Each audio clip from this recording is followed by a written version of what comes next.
आप लोग आजकल जैसे मास्टर साहब ने जो है फ़ोन का जिक्र किया, आजकल स्मार्टफोन जैसे आपके पास भी है और बच्चों में तमाम लोगों के पास घर में दो तीन घर में एक न एक जो है मिल जाता है और वो आपस में बैठ कर उसको देखते भी हैं।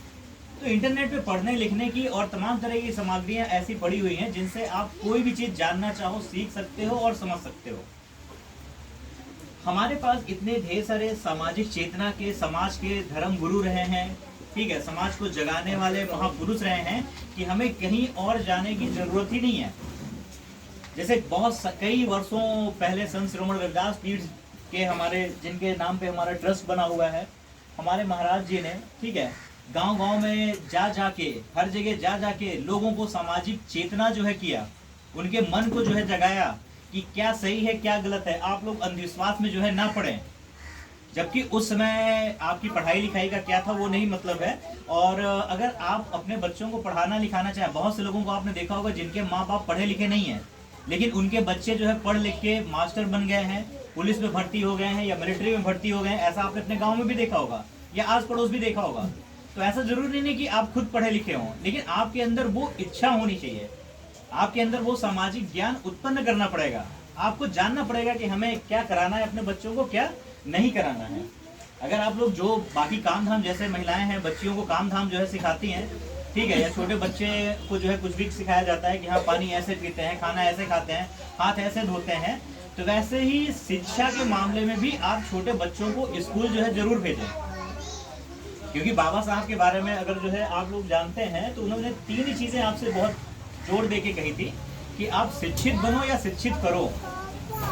अगर शिक्षा का इतना ज्यादा महत्व ना होता, अगर बाबा साहब शिक्षित ना हुए होते, उन्होंने संविधान नहीं लिखा होता, अगर संविधान में उन्होंने महिलाओं को पढ़ने का अधिकार नहीं दिया होता, हम लोगों को आरक्षण का अधिकार नहीं दिया होता, हम लोगों को संपत्ति रखने का, खेत रखने का, पैसा रखने का, खाने पीने का, समाज में सबके बराबर उठने बैठने का अगर अधिकार नहीं दिया होता, तो क्या आप लोग आज की डेट में इस कुर्सी पे बैठे होते, या आपके घर के बच्चे पढ़े लिखे होते, या खुले आप जिस तरह से स्कूल में बच्चे जा रहे हैं, पढ़ लिख रहे हैं, क्या ऐसा हो रहा होता?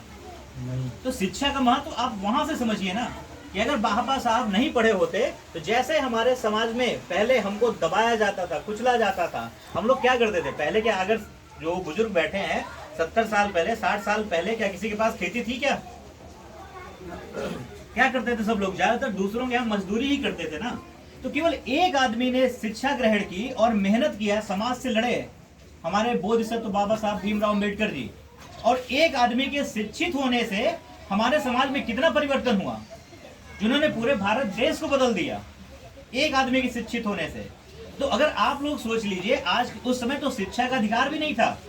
ये तो कहिए कि उनके पिताजी नौकरी करते थे आर्मी में जो है, और अंग्रेजों का उस समय जो है जमाना था, तो किसी तरह बड़े मुश्किलों से उनके साथ भी पढ़ने में उनके घर परिवार के लोगों ने उनकी किताबें जला दी कि आप पढ़ो नहीं, ये नहीं करो, वो नहीं करो। ढेर सारी मुसीबतों से लड़ झड़ करके वो पढ़ के आगे आए।